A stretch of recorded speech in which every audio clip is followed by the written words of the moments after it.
I'm Jackson. I have zero experience with carpentry. I studied at a school for historic preservation in Boston and learned about how things were built, 250 years ago. There's a long way to go. I'm nowhere near the top. Not that I thought I was, but there's so much more to do out there. Welcome back to the Passion for Craft podcast. We are doing a bit of a fixer-upper spin-off today. Crafter-upper? I don't know. It sounds like a bad poop pun. Crapper-upper? No, so what we're going to do, this is my idea. So I'm going to try and brainchild this as best as possible. But I saw a really helpful video that walked through a bunch of different joinery styles. Not true joinery, but what is it called when it's not? Like fastener joinery? Fasteners. That's probably a better word. Not joinery, but fasteners. And it was comparing a lot of different ones together. I thought it was really helpful, and it made me think of the idea of comparing a bunch of different houses together and then hearing from these two about how they would fix up the house and make it better. Are you okay? I'm all good. Taking my time? Okay.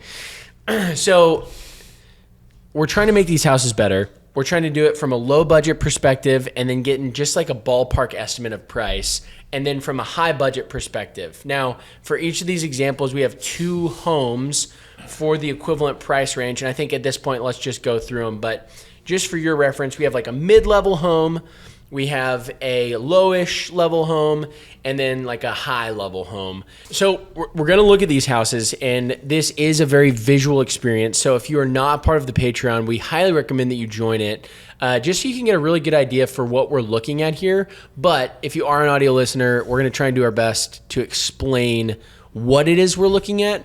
But again, this is definitely a more tailored visual experience, so we recommend going to check out the Patreon. So here's the first house. We've got it on the screen here. This is house number one. This is a mid-level house, okay? So it's a $400,000 house, and it is a 2-1. And then, so Brent, you want to describe what we're looking at here? It's a 1920s, 30s bungalow with a gable end, clipped gable end, and that means it's kind of like hip down at the top. Open brackets, brick column piers with tapered columns at the top. It got a double hung windows, 1/1s. Got a craftsman style door, new, but very typical of that 20s, 30s bungalow. Sweet. All right, so we're going to look at exteriors first, and we're going to dive into the interiors. So here's the next house. This one is equivalently priced, but this is kind of an example of the bad of the two houses. So, Brent, do you want to describe what we're looking at here? This is from the early crap period of construction. It's a favorite Probably period. 1980s. It's red brick. It's 2 stories, garage in the front, short driveway, kind of nondescript. It isn't any architectural style. There's a gable end on the right, hipped roof on the left, double story over a 2-car garage. It's not a handsome house. It is not. It's actually tough to look at. So metal windows. Or would you like some house with that garage? Well said. Well said. That is exactly what's going on here. The most prominent feature of this house, which is not covered up by bushes or a tree, is the garage, and it's a lot. So this house, again, equivalently priced. It's actually more than the last house we saw, correct? Or is it less? Sorry, I think I was wrong. I think this is 3. The other one was a little over 400, and Okay. this is like 390. I said 290 and 300. So that was my Awesome.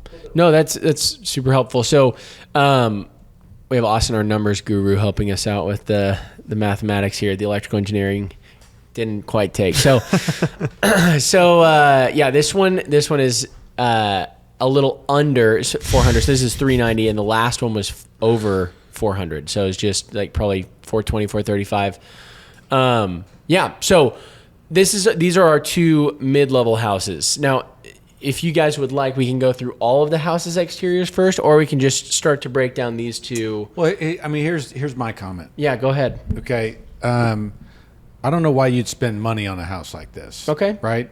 it's ugly. It'll never have an architectural styling, and any money you put into it, it's questionable whether you're going to get your money back out of it. Great. So I prefer. Obviously, I'm an old house guy, so I would rather have an older house.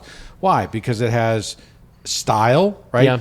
Most new houses are not styled. They're okay? from that early crap period you're referencing. Yeah, I mean, it's just they're the house style, right? It's a house. It's got 4 walls and a roof. But there's no, there's no story there. There's no narrative. Like the arts and crafts period is, it comes from this rich narrative of a rejection of the Victorian and simple ideals and all this different stuff. And so I would rather have this house because the hardware I put in it, the trim that I put in it, the furniture I put in it can all correspond to an architectural styling and a narrative that makes sense. That other house, it's the strip mall of home building. It is just it's 4 walls and a roof, as you said. And I remember an architect one time describing strip malls. He goes, we did a lot of strip mall work. So I go, what's that like? He goes, decorating boxes. And so, it's like, What's that like? what do you want to put on it? Let's put this trim on it or that trim on it. It's just, it is nothing. And so I don't know why you'd spend money on it. Yeah, I was actually just telling Austin about that. Like my previous house that I had before this one, I did some stuff to it, but I didn't want to put like my heart and soul into it because I was like, why? It's just there's 10 of them on the street. So yeah, I definitely get what you're saying. But the new one, it's like I'm doing some cool stuff. Yeah, I mean, I think that it's hard because, like I said, right after 1950, 1960, you get into the cookie cutter housing, right? The cookie cutter housing isn't a term used on pre-1940 houses. And so, if you own one of 10 of these, right, how do you expect to put money into it and differentiate yourself from any other neighbors? Because really, then it gets into a decision of taste. Then it gets into the decision of the way you're separating yourself from those people is, maybe you do different trim, or maybe you paint it a different color, or maybe, but nothing permanent that you're going to put into it is going to add enough value to separate yourself to create value, in my opinion. Look, that's super helpful. And I think really we've got the 2 different houses here to compare and contrast the 2 of them. And my original idea was that we just take the bad quote unquote house, if you will, and do the fixer-upper trend on it and see how would we make this thing better. And I think maybe a better usage of the compare and contrast that we have is identify what is wrong, not solely just from like a narrative standpoint, but also just from like an in general standpoint. Well, going back to your question, I kind of jumped out to the start kind of angry at how ugly that is. But Brent has seen none of these houses, so this is going to be really fun. I think that if you wanted to do weekend projects, right? Okay. Say you wanted to, paint your daughter's room purple, or or change moldings in here, or do an accent wall, right? There's nothing wrong with that. I mean, that is low budget. You can personalize it, you can make it your own. Yeah. And that's you're not wasting money. Right. But to put $30,000 into it, no way. So to double your money and like do an addition, again, no way. Yeah. What if somebody said like, this is our forever home and we're here, like we want to do it like the best we can? I would say. So Richard's doing something really interesting here. He is cornering Brent like a lion on the savannah. He's taking his spears out and pushed Brent into his corner. Let's see if he lashes out or if he. I would say save your money and buy a vacation home in Denver or in Colorado. I mean, any money that you're saying you're going to save and put into it, don't. Okay, your money would be better spent buying a lake house cabin. Brent lashes out in anger. Your money would be better spent, investing in something. It's just, okay, that's your forever home. What that means is that this is very functional for you. Okay. I doubt that there is an emotional love that's going to happen with this house. Functionally, yeah, our kids are upstairs, we're downstairs. It's great. We have a big living room that opens off the kitchen. That's great, right? Those are all functional things. But to do the, invest in the things that we're talking about Like doing, 100-year window, all that. yeah, just no, don't. Well, do they that. already did the moldings. They found a really good foam molding maker, and so they have you can tell, and I'm so sorry if you're a viewer of this channel, and this is your house, but you can tell that they have actually put in a lot of time and effort in a lot of the details around this house. So there is, well, sorry, I guess you can tell that they've attempted to do stuff with the detailing. They have taken pictures of the foam moldings that they've stickered onto this house. And I mean, that's what we're looking at here. So this was in the Zillow profile for this house. And, hand carved, this would have been. This still wouldn't go with this house. It's still weird. See, this is the problem is that foam moldings, decorative moldings are so cheap today. Mm-hmm. You can put them in the cheapest house, right? Yeah. Now, does that improve that house, right? Does that make that house worth more? No. Makes no. it worth Detracted less. from I would it. argue it makes it worth less. It definitely detracted from it. Detracts.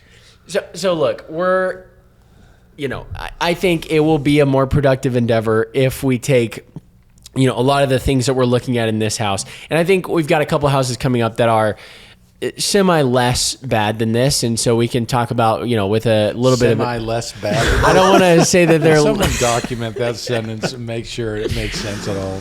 Yeah, so that was where I was transitioning to. So let's go. So we've taken a lot of the things that we've seen in this house, right? What I'm hearing is a takeaway: no narrative, right? No functionality here. Stickers. No style, all functionality. Yeah. They've got stickers of live, laugh, love on the wall. So, I mean, you said they weren't going to put a lot of love in this house. They did put one love in this house, but. So I see what you're talking about, and I totally understand where you're coming from.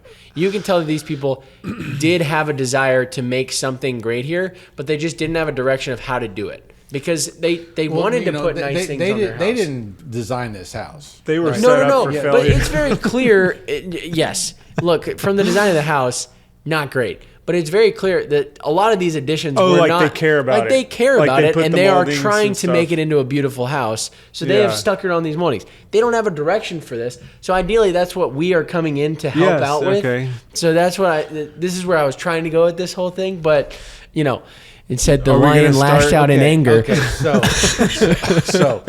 if you were trying to, bring proportion and scale Sure. in the moldings into this house. Look, your client is paying you an unlimited budget because I think it's clear there's not a lot we can do on the small scale to make this house great. But your client's paying you an unlimited budget to make something great out of a pile of crap. So how do you polish this They dirt? have an unlimited budget and they live here. They do, yeah. Okay.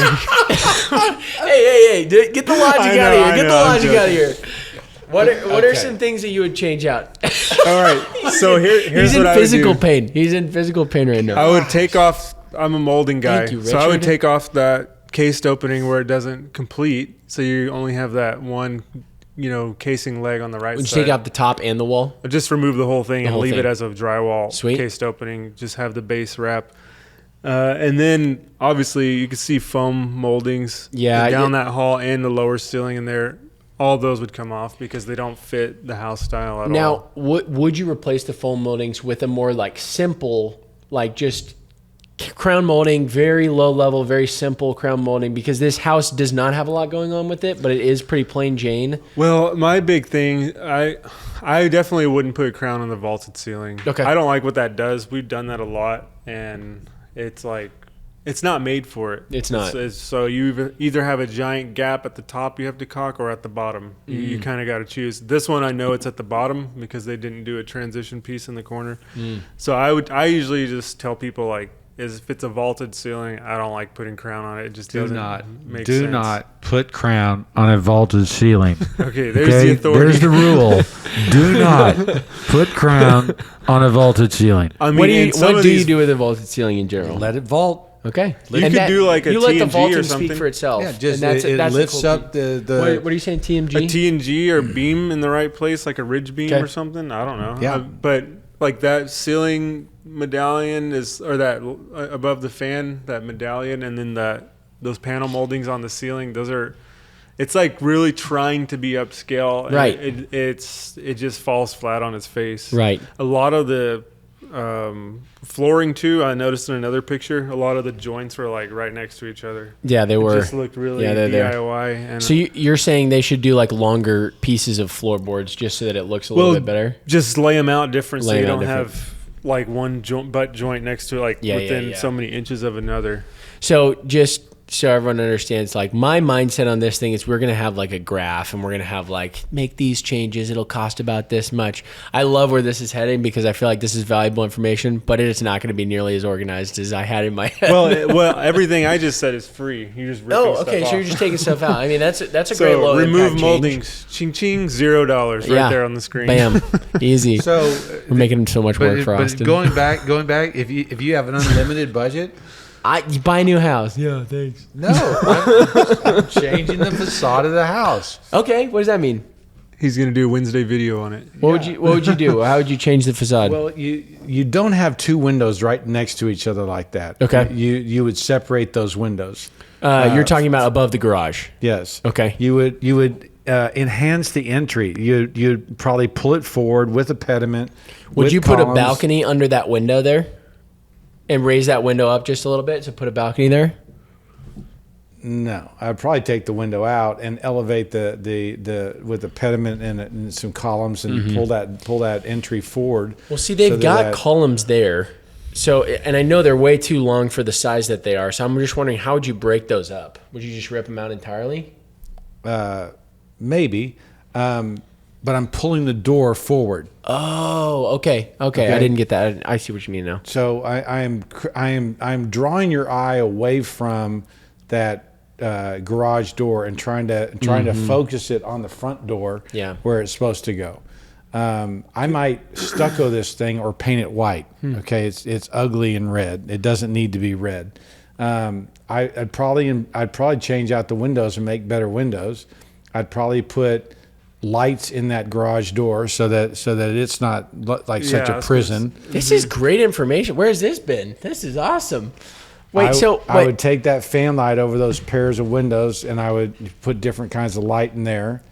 And So wait, hold on one second. So with the what are you talking about with the light on the garage? Are you saying like an outdoor light? I would put windows in those garage doors. Got it. And I would probably, instead of making it one long horizontal thing, I would Split divide it into two. And so it looked like two carriage style doors with lights above, so that it would become more architectural instead of this flat white mass. Right. That little half window over the pair of windows, that goes away. Okay. And then the brickwork as well. You just keep it the plain and flat brickwork. I might stucco over this whole thing. Okay. Well, cool. That's a cool exterior change. Well, neato. All right. Well, great. Well, let's go look at the other house. Lose the shutters. Yeah, well, the shutters are terrible. I said that was the first thing you were going to say about the house, but I was wrong. There's a lot more to say. Okay, so now looking at this other house, now you've got a narrative. Now you got a storyline to play with. Sorry, Richard, did you have anything you wanted to add on the outside? No. Okay, cool. I was going to say something about the garage, but he said it. Okay, sweet. Well, okay, so now we're in this one. This is the quote-unquote, like, good-ish one. Obviously, there's little improvements we can make here and there, but let's start. What do you like about this one, both Brent and Richard? I like that it has style. I like that it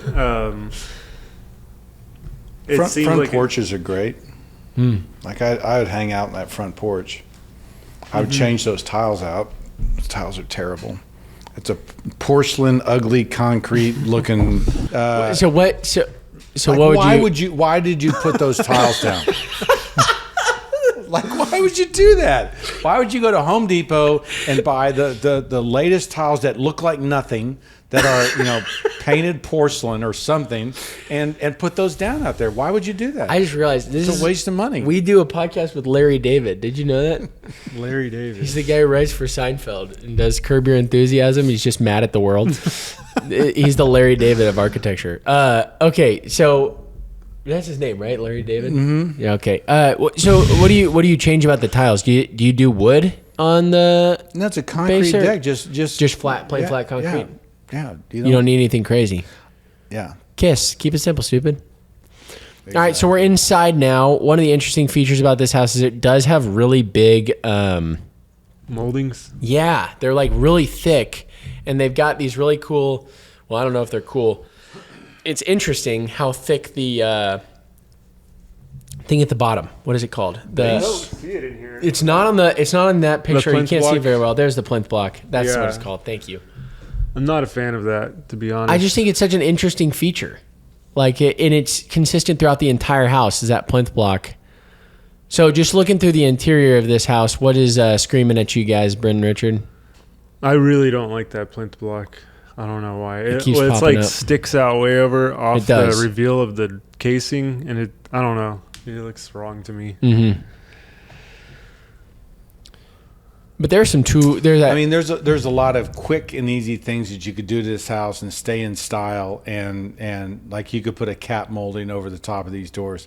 All you have is a 1x right now, and you could. so what's you a could- cap molding? Just like a header cap, like a cap. just shoot it down Yeah. into the top head. Yeah, Got it. casing. and it's in style. It's part of this architectural period. It's part of that design, ethos, and Yeah. it works. I mean, you could do so many things that are appropriate in this period. You could beam the ceiling, in Cool. the dining room like this. You could put a high arts and crafts wainscot around in this room. Those floors look great. Yeah, I mean, you could add a bunch of trim in this house. This house can carry it architecturally. It can carry it as far as the style goes. It's appropriate, and so you'd put more moldings in the across the ceiling there? yeah, I think just beams. Like Beams. you're not putting crown molding. Got it. I suspect those were originally cabinet doors underneath there. I would probably put the stiles and rails back in and put cabinet doors in there. Okay. That mantle shelf, which is very popular at that time period, also has brackets that could go underneath that could enhance that. Oh, I see that what you deal. mean. I mean, there's just, I can go room to room and tell you, all these little enhancements. Well, look, I think this is fascinating. This is an arts and crafts style house Yeah.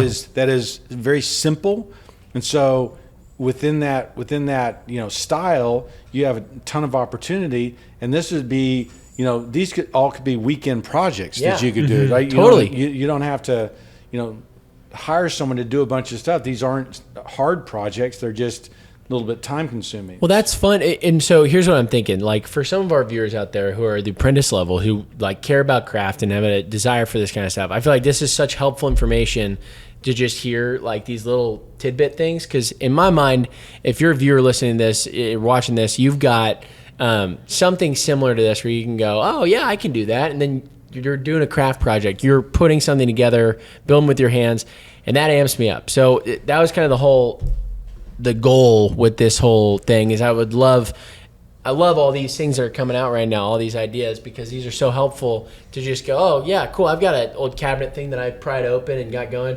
It would look cooler as a cabinet. Sweet. Well, let me go figure out how to make a mortise and tenon. Let me figure out how to, put something like that together, like brackets underneath the thing. That would be a cool weekend project to put together, like a wooden bracket or even like a metal. It probably wouldn't be metal. It'd probably be wood, right?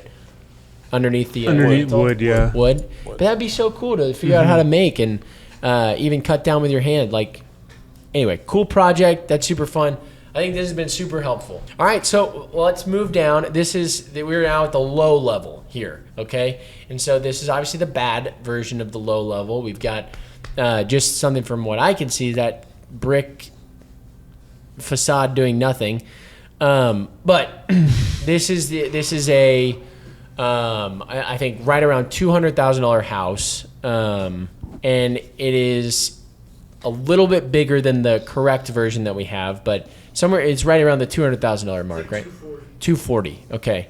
And then our next one is a nicer, version, same idea, but it's in a good neighborhood. It is somewhat well done. And there's obviously like some things that can be done to it, but it is made within a style. It is slightly smaller and slightly more expensive than the last one we looked at, but that's primarily due to the neighborhood. And we're going to see that trend a lot, even with the higher one. But it these houses are essentially equivalent. The only main differences in price are due to the neighborhood differences because, again, location.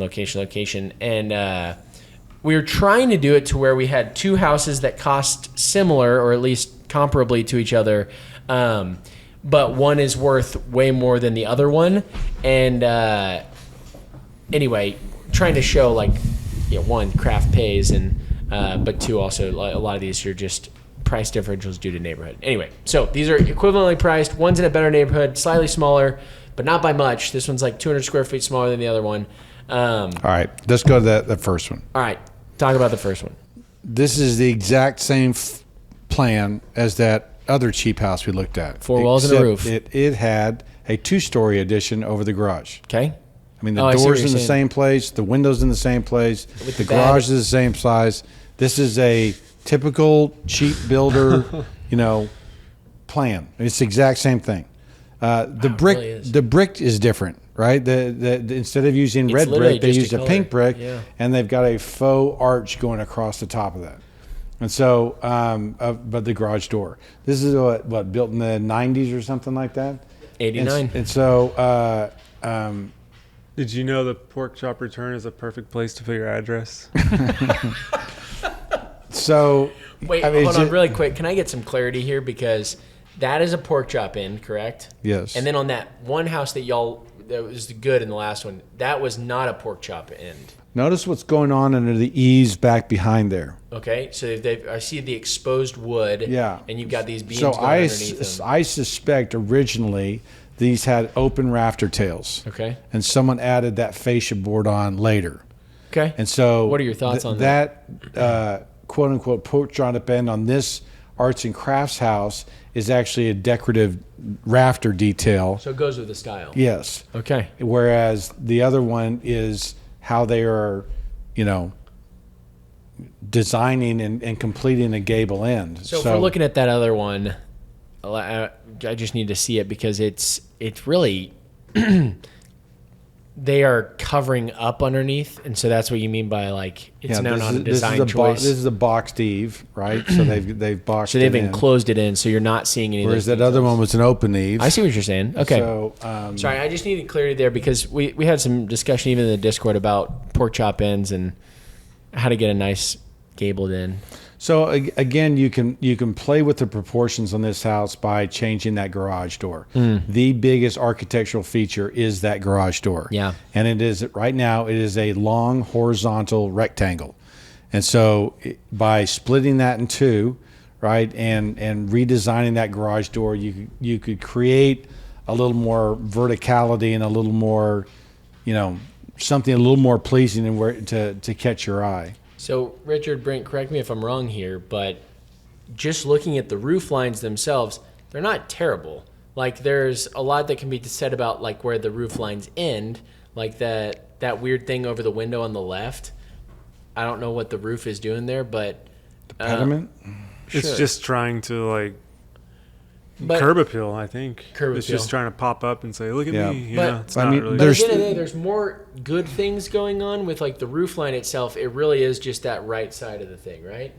Or am I Well, off? when you say the roof line, what do you mean? Well, if we go back to the bad example of the previous one, it is a whopper jawed square plus one triangle up top. I guess we can't really see the other side. Yeah, but it's hard to see.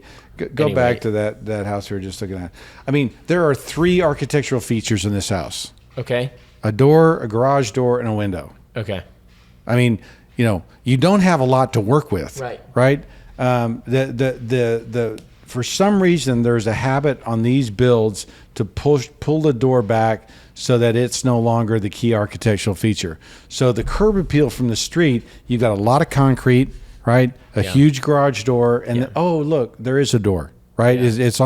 It's such an afterthought. So one strategy would be to highlight and build that up, de-emphasize the garage door, emphasize the front door. But again, like that first house, I don't spend money on this house. Right. That's my immediate reaction. And that's okay. and I the think sad that's a part is helpful- you don't see people spending money on these houses. They don't really care about them. Yeah, they kind of just fall Steve apart. Muzon, he wrote a book called The Original Green, talking about preservation, and his deal is when you build ugly neighborhoods, people don't care to keep them up and update them because they're ugly, and everybody knows they're ugly. And so no one repairs it, nobody restores it, nobody puts money into it because it's ugly. Yeah, that's how I feel about my work trucks. I'm like, throw it in the back. Like, I don't care. I don't take care of it. It's a workhorse. Right. It's just all functionality. No look, no performance. Just I need something to drive. That's what this is like. I just need somewhere to live. That is an that's interesting true. trend Good to point. see and understand that there's even a book written like that. It's a notable fact. Yeah. Like that's really interesting. I do like how they vacuum the carpet. It's very nice. Like a nicer design. Okay, look so at that. let's talk in here, Richard. What do you see? You should have seen how they carpeted. Why'd you buy this house? Oh man, when we were When I viewing, walked in, the way they had done the carpet, they vacuumed the carpet. It was amazing. Well, I don't know, that fireplace. It's like I've been like studying fireplaces lately, like mantles and stuff, and Yeah. that's just awful, dude. Yeah. Like I don't know, it's just big, gigantic tiles and yeah. It's So crazy. would it be better if it was like a lot smaller features? Like even if it was just, I know tile is probably not the best decision here for a fireplace because you need something to frame it, but Cheap. I would, if this was my house, I would probably some weekend I would increase the size of the baseboards. okay. Oh wow, yeah. They're really small. Their casings, I bet. They just I bet they're they casings. order a Yeah, bunch they're- of casings and run it as base. Probably 2.5 inches tall, 3 inches tall at the most. I mean, the shoe mold's almost bigger than the base. It is bigger. The I'd probably. I mean, if I'm just jacking around, I would probably put some, increase the size of the base molding. Okay. Is that the front door? Oh, Oh, I would that get rid of sucks. that. This is just personal preference Probably for me. wainscot in that entry hall. Yeah, that makes sense. Definitely elevate that trim right around that door Yeah. a little bit more. I think that's wood look tile. I do not Oh, you like that think? stuff. Yeah, it is. It's like a lot My of people with apartment had big it. dogs like it. Yeah. And I Oh, get it, interesting. but I just don't. I see it. When I see it, I just cringe. Well, and I don't it's like one of it. those. That is one of those trends that you will look back in 10 years and go, "Oh, Yes. remember when everybody used to do that wood tile?" Yeah. That's what this is going to be. Uh, Very dated. If you go back to that door, even the proportions of it are wrong. Like Oh, it's not centered on not that wall. centered. Yeah, it's Yeah. really odd. that's frustrating. Yeah. Ugh. Okay. And that There's just no speaks light to in the that door. lack of care, right? That The designer, the designer or the builder or Whoever the whatever cookie just cutter like, maker was. can't you at least just Yeah. move it over 4 inches? 4 inches. Really you can't do that? Oh, the corner blocks are psycho. Is this master suite? No. where? Oh wow, the corner blocks. I see what you're talking about. Corner blocks are like a DIY tool. Yeah, is that But the thing now is though, there's so many people teaching you how to cut crown on YouTube. If you were gonna do that, like if you were gonna do this, you Yeah. didn't have any experience. You could learn this in a weekend by. Right. I have a video on it. There's tons of guys who have videos on it. DFW. You could just say, you could figure it out. It's easy, wait. and then you wouldn't have that such a DIY look. Is it DFW? No, it's Finished Carpentry. Finished TV. carpentry TV. Yeah. Sorry, I was saying the other name. um Well, so it And those does are literally cranked. look like they've switched up the baseboard. looks for like there's a the magnet crown. for architectural details in that corner. It's like sucked the window and the door to Yeah, that it's corner. like a galaxy pulling it all over there. Well, so there's enough room for a bed. on That the plug left is just side. holding on for dear life. Yeah, it really is. Okay, so yeah, this I think we can all see that this is just an interesting That's hard to smorgasbord. work around. Because, like, I think, okay, what if I wainscot that room? Man, look at the obstacles in that corner. Yeah, Like, I gotta make the casing match with the window casing and then run wainscoting. and how I well, there how is high no up would you there run is your no window wainscot? casing. It's just a It's window that sill. shutter thing, right? It's Yeah. a shutter thing. Oh yeah, there is no casing even across the top curvature there. Okay, so moving back into the main room here, I mean, you can just see. Sorry, we'll go there in 1 second. If you go to that last one or the first one you showed us, so even just like what is that space above the room? Well, like it's just in a traditional house, Yeah. okay, the mantle is a focal point. Yeah. Okay. In a new house, the kitchen is a focal point. okay, And this, has that, loft look because there's no dividing walls. I mean, Right. everything, the dining room, the living room, the kitchen, everything is connected. And so a lot of new houses want to be a loft. And how do you introduce classical ideas? How do you introduce proportion and scale to a loft? And that's all that house is. Right. And so it's just they're really hard to work with. Yeah, I see it. I think it makes a lot of sense here how it comes together. But I think y'all have provided some really helpful encouragements on this. Yeah, what's up? Look at how that crown stops like right before it gets to the cabinet. Well, I was seeing that. I'm wondering if there's another windowsill up there, or like another thing like on the left side. You see how there's that like sill above the, a sill above the plug hallway in the hallway. Yeah, You can't I'm even wondering if there's describe it, another one. like- Yeah, I know. How do you? There's not a word in for that it. spot. The weird like, blank spot. But I'm wondering if there's another weird like level up there. No, what? Yeah, that is. So that. Oh, it's place no. The roof is moving up. It's the diagonal roof right there. Yeah, but like, it's just okay. Are you talking about like right there where there's this voided space? I was talking about that. I thought there might be another voided space, but it's not that. That molding that you were talking about on the right side of the screen, that molding is It's on a following slant. the slant. Yes, it is. No, he knew that. I mean, I didn't know that. Sorry, I thought. It I was wonder another how sill. they ended that. Well, because Very the cabinets badly. are there. I've tried to end it like that. It doesn't go good. I can't do it. Do you return it on itself or something? You can't. I had to put caulking in there to like seal it off. I'm serious. I'm being honest. Like being real. Like Makes sense. you have to turn it and make it look the best you can, and then fill in the rest. It's because it's not made for this. Right. All right, Right. so- And it's just weird because see the chair rail stops there, and then that is like trying to be like, oh, this is separating this room, but because it's so open They should concept, have just gone you all the way can't- across. They should. Oh, have for done all sure they should. Yeah. Well, the other funny thing about this is I don't know if you can see the kitchen backboard, but it actually trends across the island yeah, it does. columns. So they have taken their Weird. kitchen, their inspiration Yeah. there, which is just a weird call. So okay, I think this. Because those transitions in the corners. Oh my this gosh! is what it's I was. high to low. It goes high to Yeah. low. Okay, I'm sorry. Let's get off of this house because I think that we have explained very I clearly. think the best part of this house Yeah. is how they vacuum the carpet. Yeah, it is. Richard, you pointed that out from square one. Why didn't we just stop? And that's, I mean, how long does that take you to do? You could do that in a weekend, right? That's an achievable project that you could do, today. Okay, so I think this house does a much better job of showing like maybe why, like you say, don't spend money on a house like this. Don't spend money on a house like this. There are some houses where it's a little bit borderline, where you're like, Yeah. maybe. Like that first house, I agree with you. Don't spend money on it. But when you're in the inside, it's not like, oh my gosh. On that house, It was it's like, rough. oh my gosh, get me out of this place. Okay, so let's go to the good example. But I feel like that's helpful. Like I didn't know that. Like I'm not. So this is a late 30s, early 40s house. Okay. Now remember, you've got a better neighborhood here, and so. But remember too that time period, people were not putting a ton of money in their house. So part of the challenges of this house is it's the lack of detail, the lack of. Mainly because people weren't willing to spend money on a house like this. Because I guess probably the country and everything. What if they going on. didn't have it? Depression. The Was it 1920s? Is that Well, what if you it was 42, the war 40s? was going on. So you've got. I would enhance the front porch here. Okay. I might kick out the eave. Like they've got that ironwork in there. It might have been a column, a wood column, which would have been prettier. What do you think about the iron railings? Would you get rid of those entirely? I think they were added later. I Okay. think. I would. Yes, I would. Because don't I think they- they're maybe trying to match the lantern there, or just like play into that somehow, some way. You can do it. All right, Richard. What do you think about this?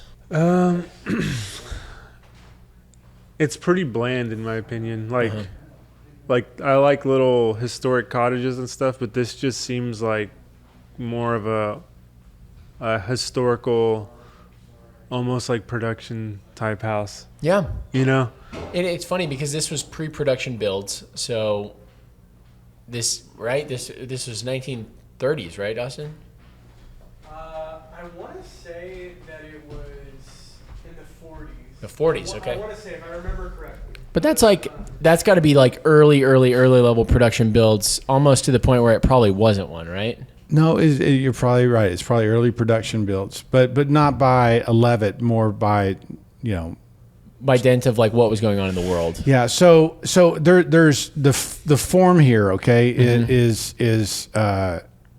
beginning to get into that bland, nondescript deal, but they actually have proportions. yeah, Right. you could enhance the eaves on all of these houses, put bigger, corner boards on there to mimic columns. You could have gable end returns if you built the roof line out, 8 to 12 inches, and all of a sudden this house would pop. Cool.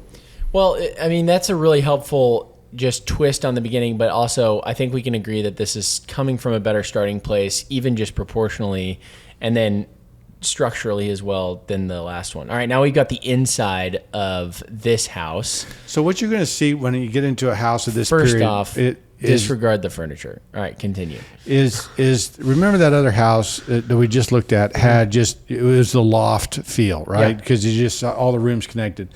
This one, at least you have like that cased opening is centered into that wall, right? Mm-hmm. You have, doors, it's more partitioned off. And because it's more partitioned off, you have order. There's an order to it. Is. This is the formal living room. This is the kitchen.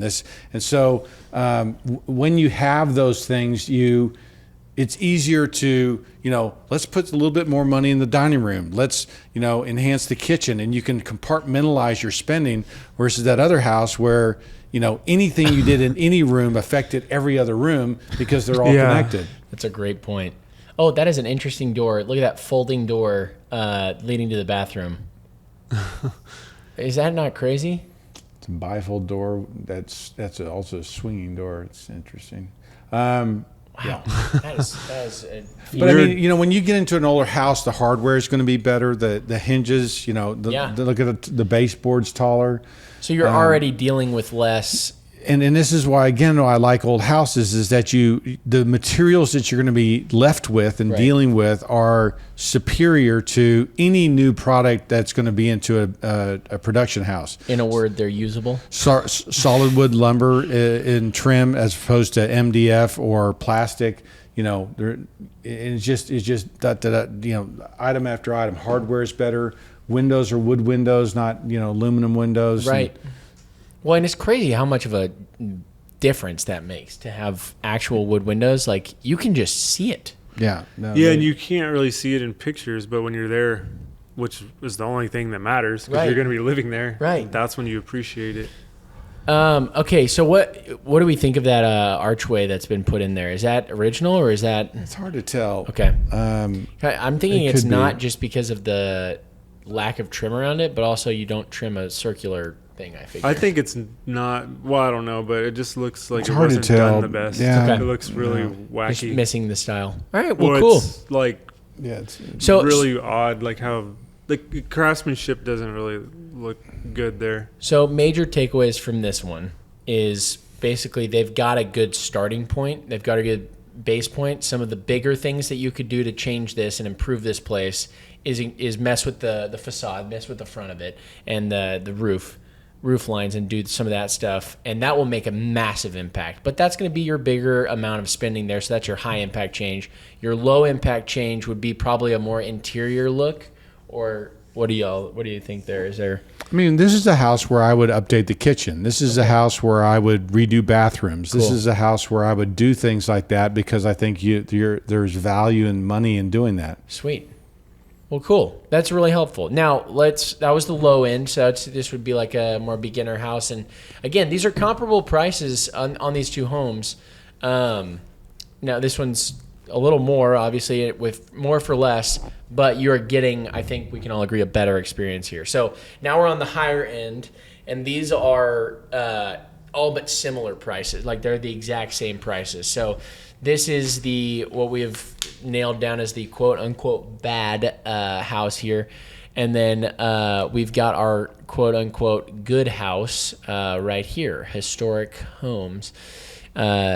stamped into the side there. So, what are we seeing here, Brent and Richard, as like a first look at? Let's start with the bad because that's been our trend thus far. Well, I mean, bad's a relative term. I mean, this is a workable house in many respects because it is a style. It's a recognizable style. It's not executed necessarily very, at a very high level, but it's still, there's still a lot to work with. Great. And so Talk to me about some of those things you're seeing. I could be wrong. I'm not an expert on this at all, but the columns seem too thin, and I feel like the roof seemed too shallow? Like I feel like it should go up more. Like so in that style, Mount Vernon styling, right? You have those the columns that are kind of ill proportioned. Those are straight tubes, okay, and so that there's no emphasis in those. But this is one of those things where you can play around with that entablature, play around with the size of those columns, and then even put a balustrade above there, and that alone would make this thing really, really charming and really pretty.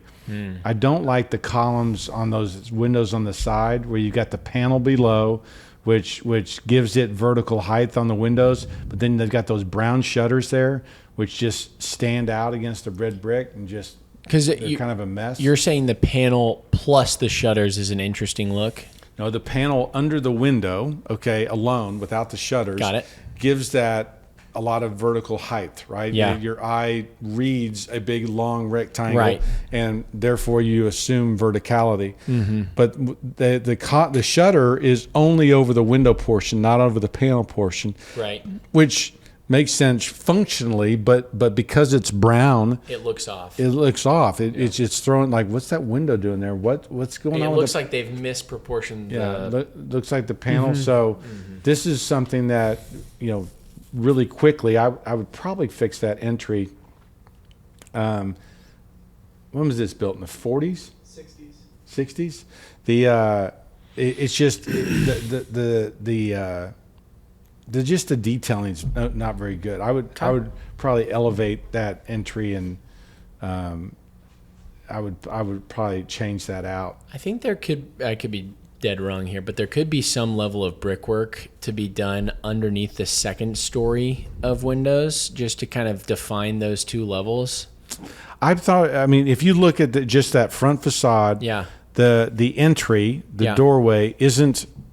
Those windows are all big. They're big windows, and then the shutters make them as a mass feeling bigger. Bigger than the and so you could have a better entry design detail around that door. Really elevate that so that the pediment goes up and gets closer to that round window, and it could be really handsome. Would you add coining to the sides to get? It looks kind of like weak. I don't think so. I mean, I don't think so. I wouldn't. I don't think it would add enough value. Okay. All right, so looking indoors now, this is the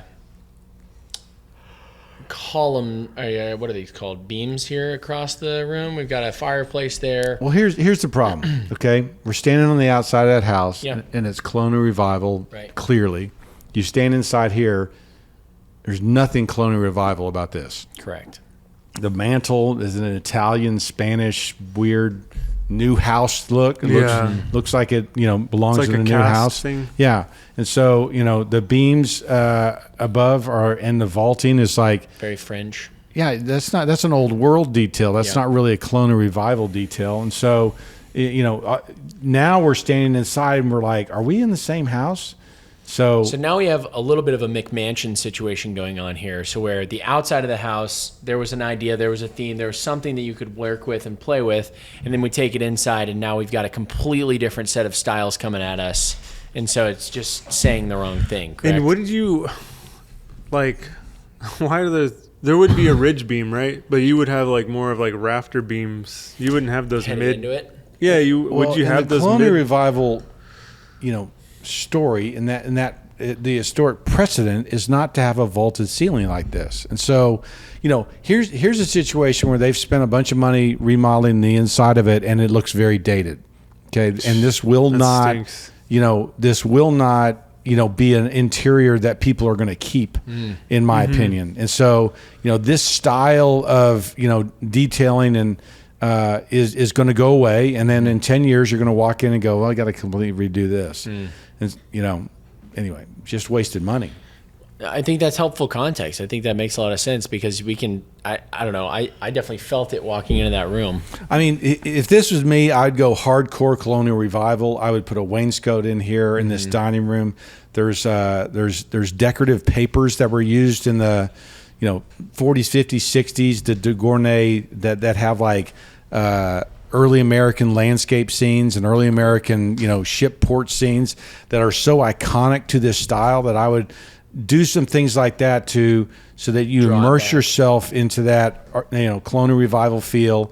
But even the furniture and everything else is just, it'd be better to have better antiques in here that have, an early American feel, not European. And this seems like a situation that people moved in and didn't really want a colonial revival house, and they just made it whatever they wanted it, and it just it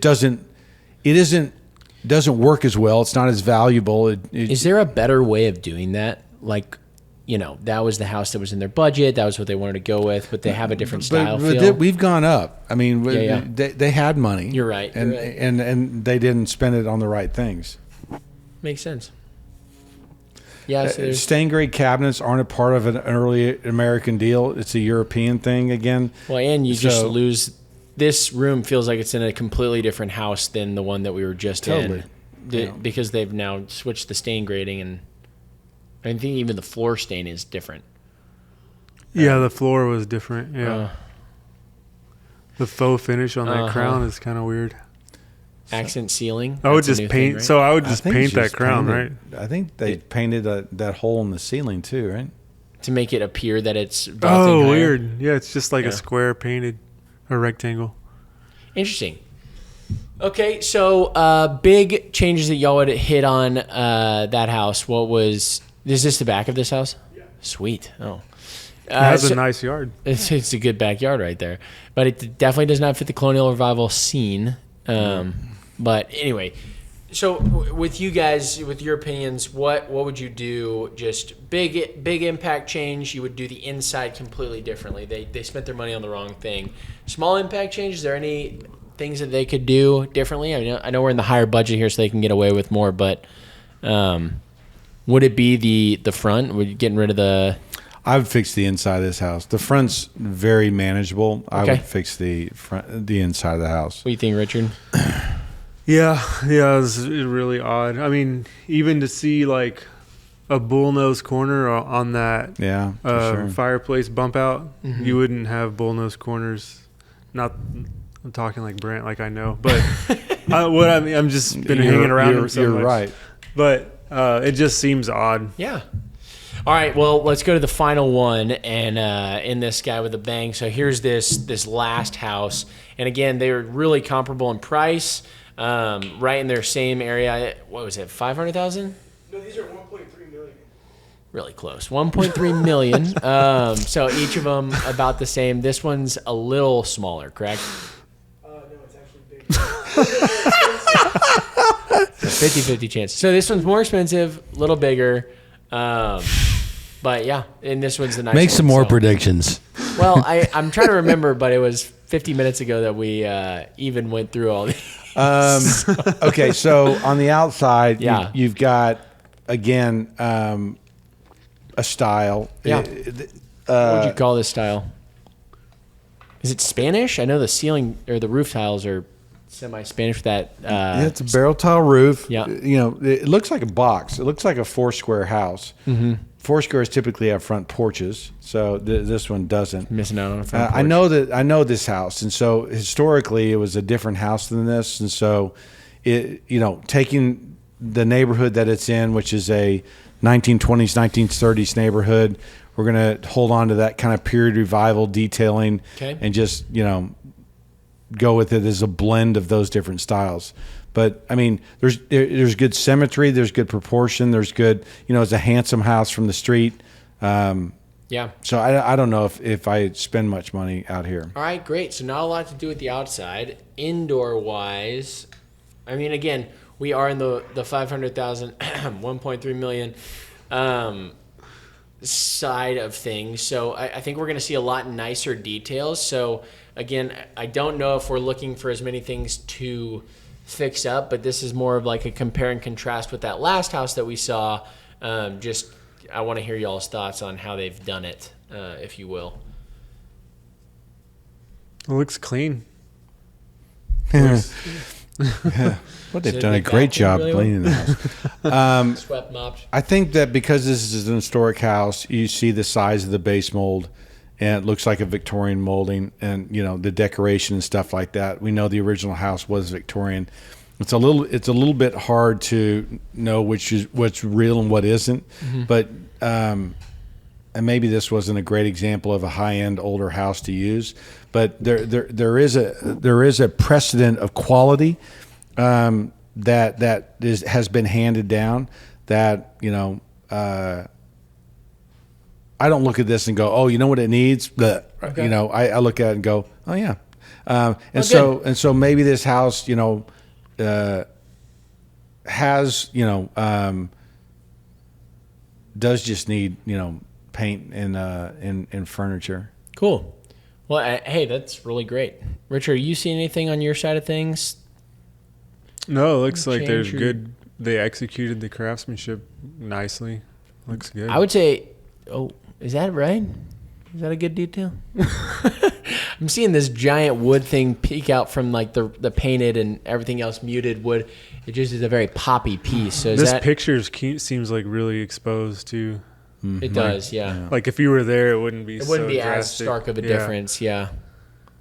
I mean, there was a precedent in that period to have stain grade butler's pantries. Cool. This one looks a little bit overbuilt, Okay. but I don't know.